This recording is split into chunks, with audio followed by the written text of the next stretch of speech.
Let's mic सारा दिन में एक बार फिर से आपका स्वागत। मैं अनंत मिश्रा। आज बात करते हैं स्विट्जरलैंड की। चौंक गए होंगे आप। बारिश के मौसम में स्विट्जरलैंड स्विट्जरलैंड की याद तो गर्मियों में आती है, खासकर भारतीयों को।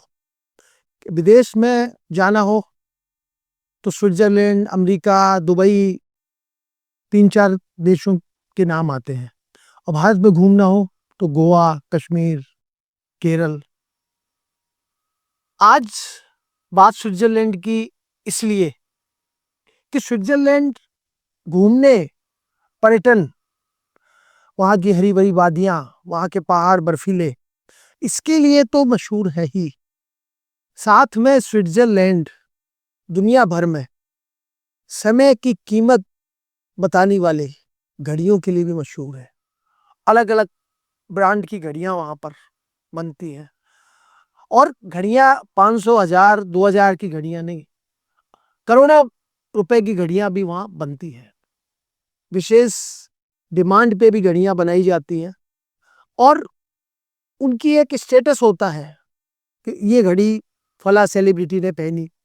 और हमारे सोशल मीडिया पे इन घड़ियों की अक्सर चर्चा होती है, वो चाहे उद्योगपति पहने और चाहे फिल्म स्टार पहने या जाने माने खिलाड़ी। लेकिन स्विट्जरलैंड अपने पर्यटन और अपनी घड़ियों के अलावा एक चीज के लिए और मशहूर है, जिसकी चर्चा भारत में शायद ज्यादा होती है। दुनिया के दूसरे देशों में भी होती है, लेकिन भारत में उसकी चर्चा बहुत ज्यादा होती है। जी हाँ, वो है स्विस बैंक।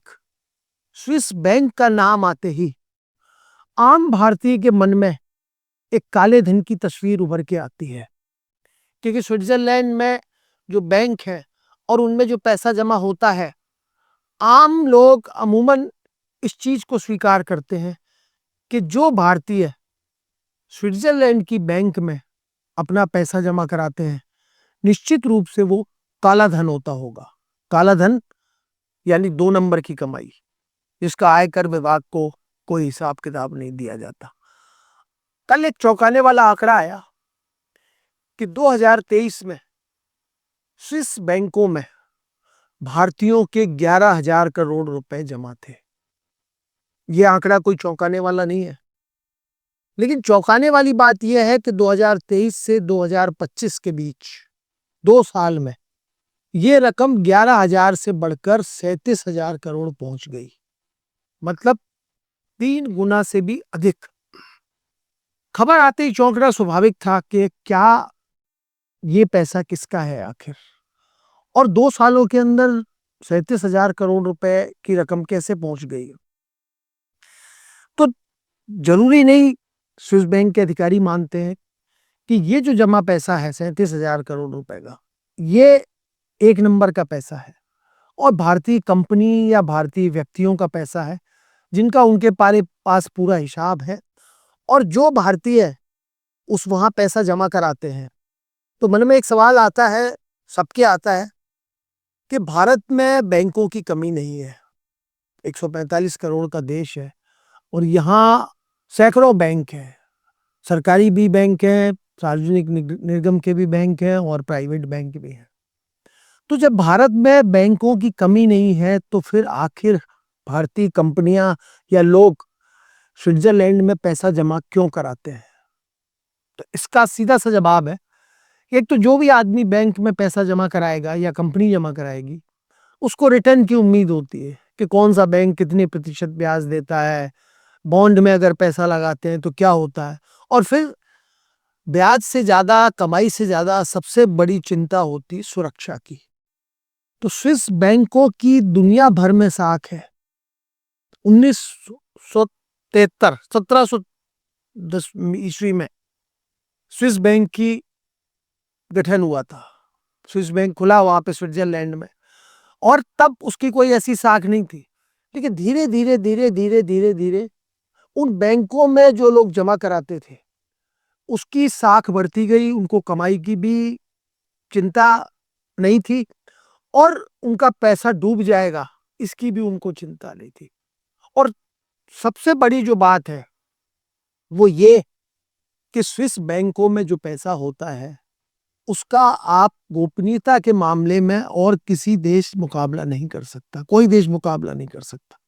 स्विस बैंक की ये खासियत है कि वह अपने खाते में, अपने बैंक के अंदर जिन लोगों के या जिन कंपनियों के खाते हैं उनके बारे में किसी को जानकारी नहीं देते।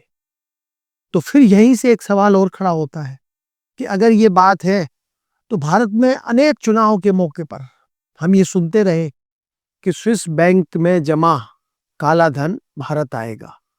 2014 के जो चुनाव हुए, जब मनमोहन सिंह की सरकार थी, तो भ्रष्टाचार और काला धन बहुत बड़ा मुद्दा था।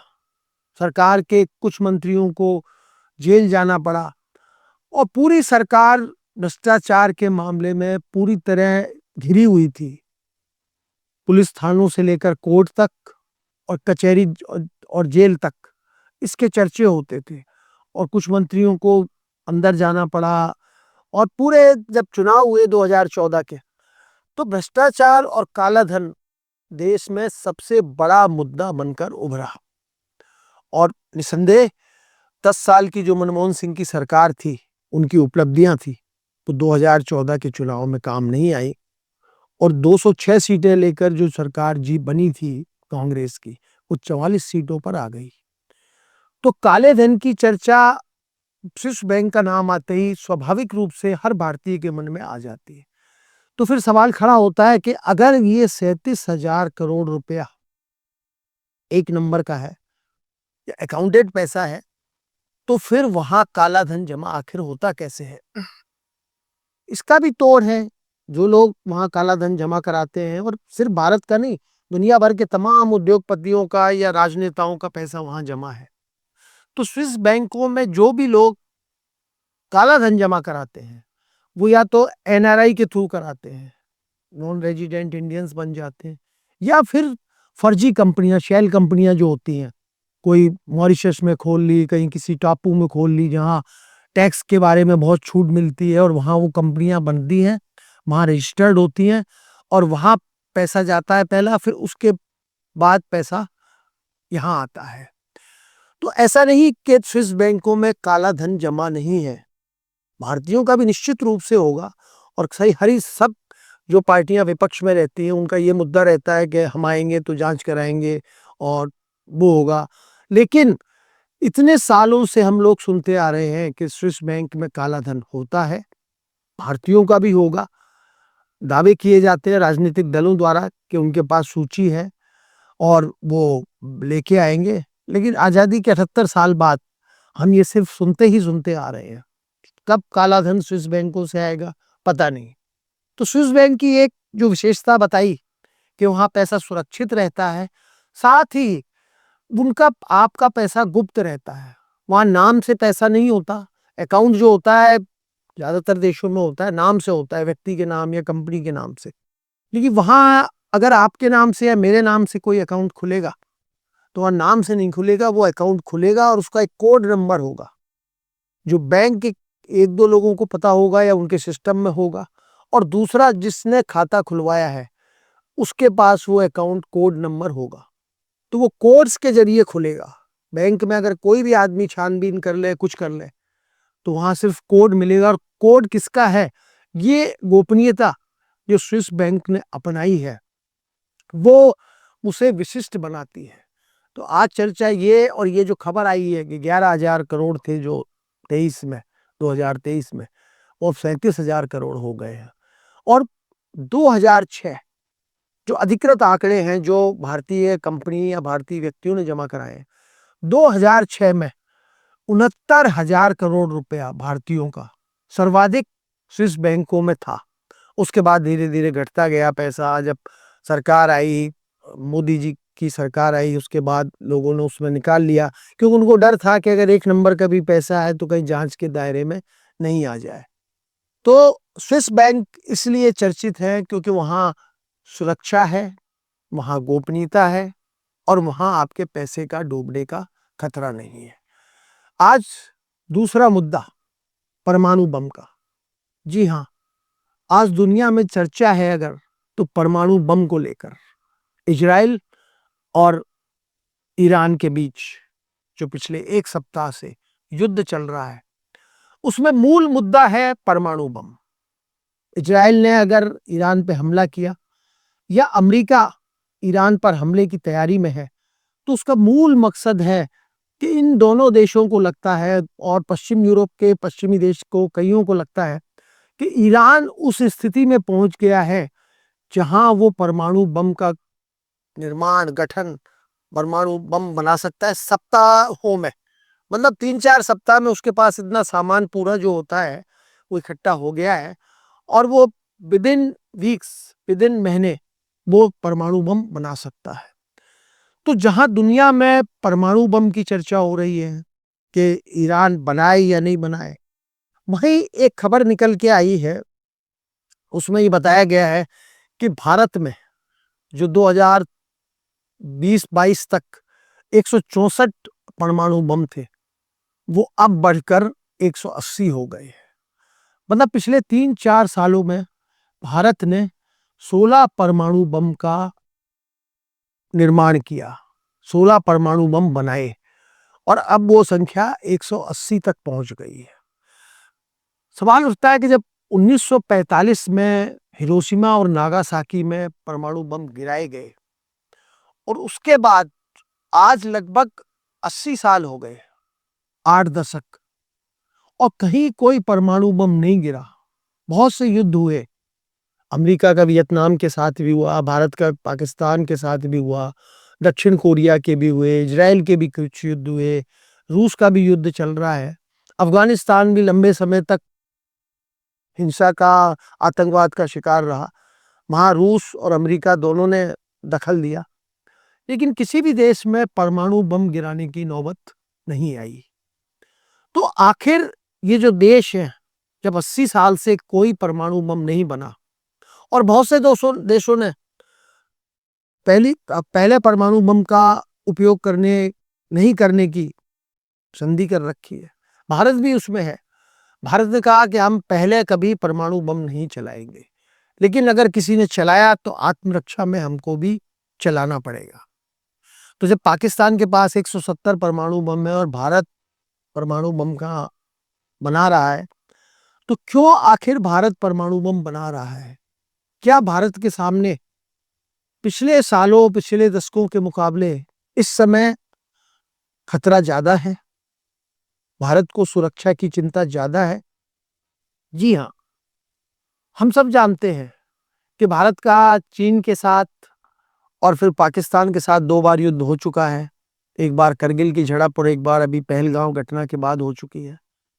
लेकिन आज दुनिया जिस चौराहे पर खड़ी है, जहां हर देश दूसरे देश से, अपने पड़ोसी से, चाहे वो चीन हो, चाहे अमेरिका हो, चाहे रूस हो, चाहे भारत हो, सब एक दूसरे से उलझे हुए हैं। चीन ताइवान से उलझा है, अप्रत्यक्ष रूप से अमेरिका से भी उलझा है, भारत पाकिस्तान से उलझा है। भारत को चिंता चीन की भी है।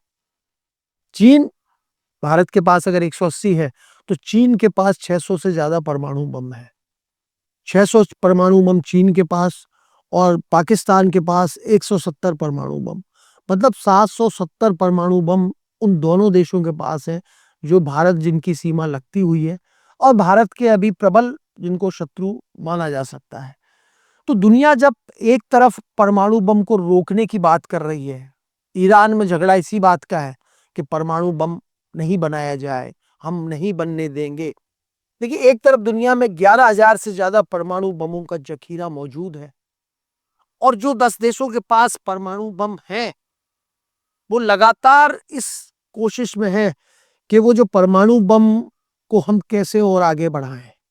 जितने हमारे पास है, अगर किसी के पास 200 हैं तो 300 की तरफ भाग रहा है, कोई 400 है तो 500 की तरफ भाग रहा है, और अमेरिका, रूस जिनके पास 5-5 हजार से ज्यादा परमाणु बम है, वो भी अपने तरीके से इनका निर्माण कर रहे हैं। तो क्या दुनिया इस परमाणु बम के लिए जो रोकने की लड़ाई चल रही है कि ईरान को नहीं बनाने देंगे, जब 10 देशों के पास है, तो फिर क्या ईरान बना लेगा तो क्या दिक्कत है? क्या इजराइल को ज्यादा खतरा हो जाएगा? और इजराइल के पास खुद परमाणु बम है, अमेरिका के पास है, तो फिर आखिर वो ईरान को परमाणु बम क्यों नहीं बनाने दे रहे? सवाल यहां बनाने देने का नहीं, सवाल इस चीज का ज्यादा उठता है कि जब हम एक तरफ शांति की बात करते हैं और संयुक्त राष्ट्र संघ में जो भी प्रस्ताव आते हैं युद्धों को लेकर, वो शांति की अपील करते हैं, और दुनिया के तमाम देश एक दूसरे से लड़ाई नहीं करने, या जहां लड़ाई हो रही है वहां शांति और मध्यस्थता की बात करते हैं, तो क्या इन 11,000 परमाणु बमों के जखीरे को बर्बाद नहीं किया जा सकता? इनको तबाह नहीं किया जा सकता? ऐसे हालात नहीं बनाए जा सकते कि दुनिया को ये लगे कि नहीं, परमाणु बम नहीं है और किसी पे एक दूसरे पे खतरा नहीं होगा? जब पहले और दूसरे वर्ल्ड वार हुए और दूसरे विश्व युद्ध के समय परमाणु बम गिराया गया, तो कितनी तबाही का मंजर था। और आज 80 साल बाद जो परमाणु बम रखे हमारे पास, उनकी कितनी ताकत है कि उनके अगर 10% परमाणु बम भी चल जाएं जितने हैं, तो शायद पूरी दुनिया तबाह हो जाएगी।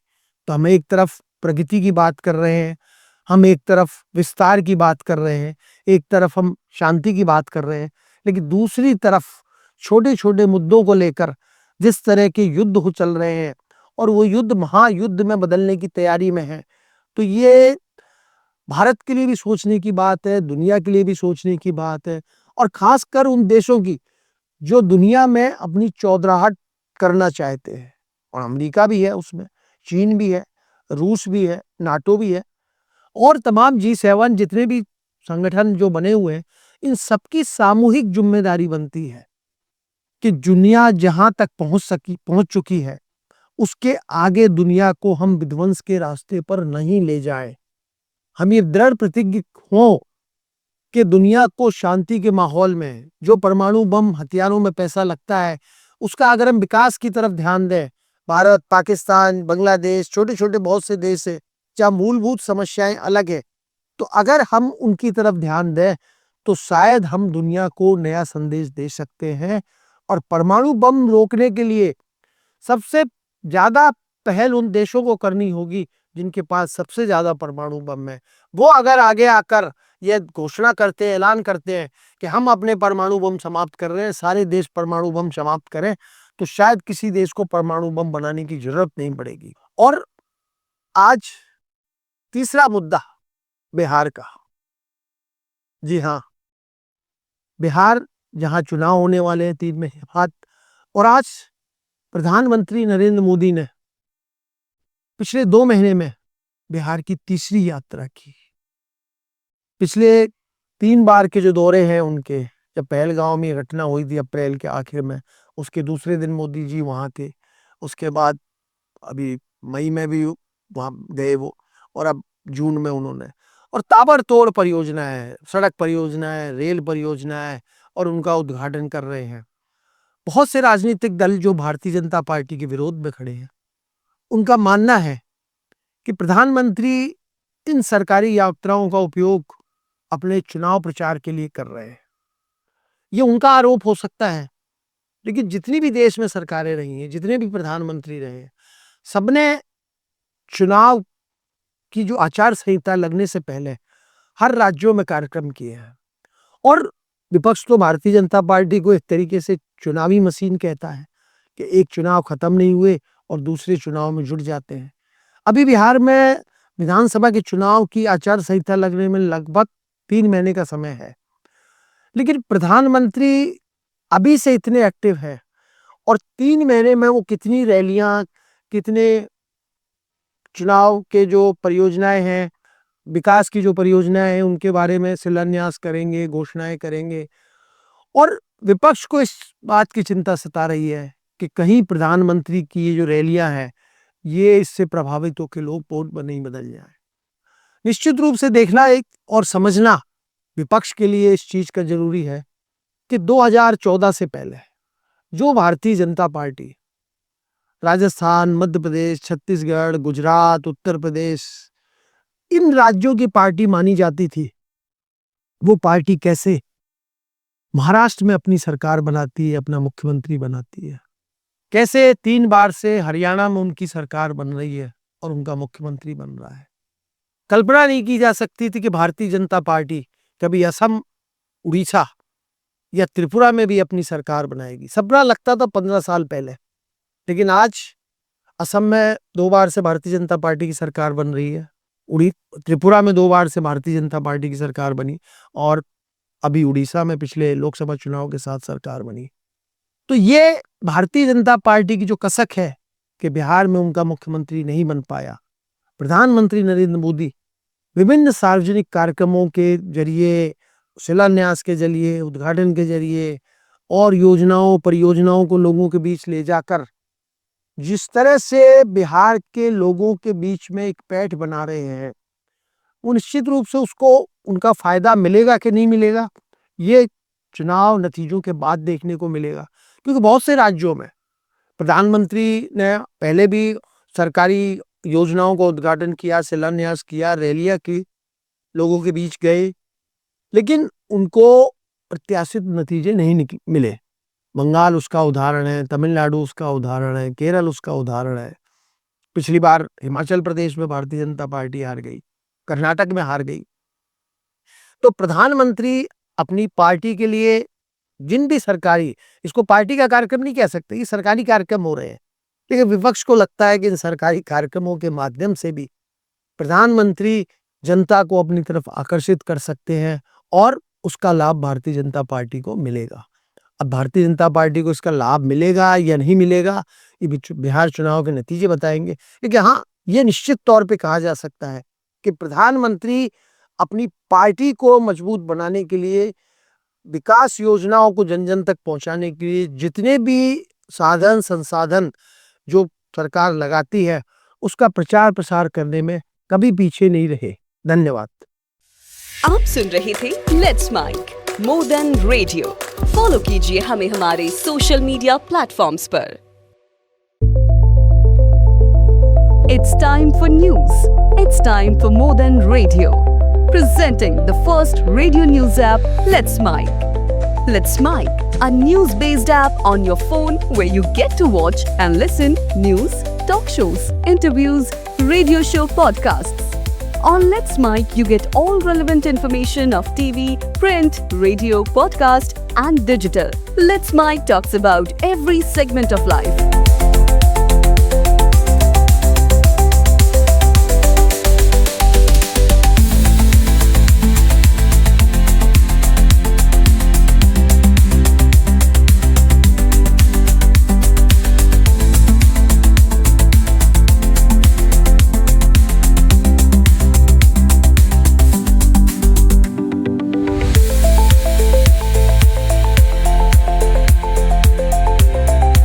Let's Mic is not just a revolutionary idea. Download the app now from Play Store. Available both on Android and iOS mobile phones. Follow us on YouTube, Instagram, Twitter, LinkedIn, Facebook, Telegram, WhatsApp, Snapchat. Let's talk, let's connect, and let's Mic.